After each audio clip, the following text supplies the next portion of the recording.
না দেখুন, প্রথম কথা যে ঘটনাটি ঘটেছে এটা সরাসরি প্রমাণ করছে যে সরকারি প্রতিষ্ঠানগুলো, হাসপাতাল, বিদ্যালয় কিংবা কলেজ, বিশ্ববিদ্যালয়, এই পর্যায়ের যে সরকারি শিক্ষা প্রতিষ্ঠান বলুন বা স্বাস্থ্য কেন্দ্র বলুন, এই জায়গায় কোনো নারী নিরাপত্তা নেই। আমরা আরজি করের সময় দেখেছি একজন কর্তব্যরত চিকিৎসক, তাকে খুন ধর্ষণের শিকার হতে হলো। আমরা কাটোয়ার সময় দেখেছি একজন রুগী, চিকিৎসা প্রার্থী, তিনি ধর্ষণের শিকার হলেন। আমরা এবার কসবাতেও দেখলাম যে একজন আইনের ছাত্রী, সেই আইনের ছাত্রীকে তৃণমূল ছাত্র পরিষদের কিছু পশুরা, তাদেরকে আমি মানুষ বলতে চাই না, কিছু পশুরা মিলে প্রায় 3.5-4 ঘন্টা যাবৎ তার ওপর চূড়ান্ত পাশবিক নির্যাতন, ধর্ষণ, মানে হকি স্টিক দিয়ে মার, সব কিছু করলো। এবং যথারীতি যেটায় মানে হওয়ার কথা ছিল, মানে রাজ্য জুড়ে যে ঘটনা ঘটছে, কোনো নিরাপত্তা ব্যবস্থা নেই। 4 ঘন্টা ধরে সরকারি শিক্ষা প্রতিষ্ঠানে একটি মেয়ের ওপর ক্রমাগত নির্যাতন চলছে, কোনো সিসিটিভি মনিটরিং নেই। শহরের একটি নামী শিক্ষা প্রতিষ্ঠান, যেখান থেকে পড়াশুনো করে পাস আউট হয়ে একাধিক নেতারা, মানে আজকে একাধিক মানে প্রাক্তনীরা নেতা হয়েছে, মন্ত্রী হয়েছে, তৃণমূলের বিধায়ক হয়েছে, এমন একটা ব্যভিচার চলবে একটা কলেজে। প্রথম কথা হচ্ছে 7:30 থেকে 10:30 পর্যন্ত, 11টা পর্যন্ত, মানে ছাত্র এবং প্রাক্তনী তারা একটি শিক্ষা প্রতিষ্ঠানে কি করছিল? বড় প্রশ্ন। নিরাপত্তা রক্ষীরা কেন তাদের কর্তব্যে গাফিলতি ছিল? এবং তার থেকেও বড় প্রশ্ন, দীর্ঘদিন ধরে এই গভর্নিং বডি, যেটা গভর্নিং বডি, যেটা মানে স্কুল থেকে কলেজ এখন তৃণমূলের মৌরসি পাট্টা হয়ে রয়েছে, তাদেরকে কেন ক্রিমিনাল নেগলিজেন্সের ধারা এখন অবধি মামলা দেওয়া হয়নি? আপনি কোথাও এই ঘটনা দেখেছেন যে ধর্ষিতার নাম বা হলো ভিকটিমের নাম আমরা দেখেছি এফআইআর কপিতে উচ্চ রাখা হয়, কিন্তু প্রথম, for the very first time, যে কোনো জায়গায় নেই, বিএনএসএস, এর আগের সিআরপিসি, আইপিসি, কোনো ধারায় যেটা হয় না, যারা ধর্ষক, যারা মলেস্টার, যারা ক্রিমিনাল, তাদের নামগুলোকে উজ্জ্ব রাখা হয়েছে। কেন? কোন পারপাসে পুলিশ এই প্রভাবশালী তৃণমূল ছাত্র নেতাদের নামগুলোকে উজ্জ্ব রেখেছিল? কোন তৃণমূল নেতার কসবার ওসিকে ফোন আসায় এফআইআর এর কপিতে ধর্ষকদের নামের বদলে কিছু ক্যাপিটাল লেটার থাকে, শুধুমাত্র জে এম, এইভাবে ধর্ষকদের কেন? আমরা তো জানি ধর্ষকদের নাম সরাসরি আসবে। তাহলে পুলিশ কাদেরকে আড়াল করতে চাইছিল? কাদের থেকে পুলিশ বিষয়টাকে আবার ধামাচাপা দিতে চাইছিল?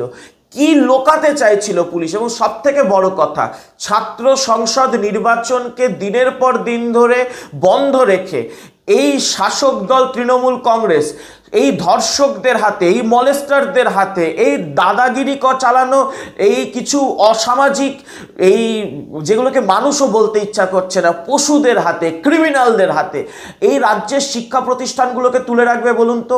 এই ধর্ষক মনোজিৎ কোন এখতিয়ারে আজকের দিনে উই লাভ মনোজিৎ দাদা, মনোজিৎ দা আমাদের নেতা, কোন এখতিয়ারে ওই সাউথ কলকাতা ল কলেজের মানে স্বঘোষিত বা অঘোষিত, এখন তো স্বঘোষিত আর অঘোষিত দুটো মিলেমিশে একাকার, সে ছাত্র পরিষদের মানে ছাত্রের নেতা হবে? কোন আপনি আমাকে যুক্তিটা দিন।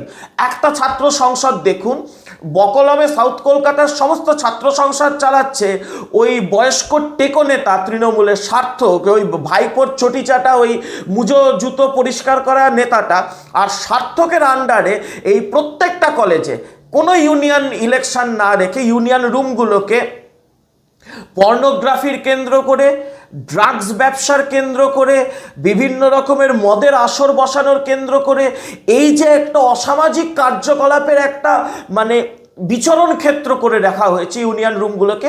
ইউনিয়ন ইলেকশন বন্ধ কেন?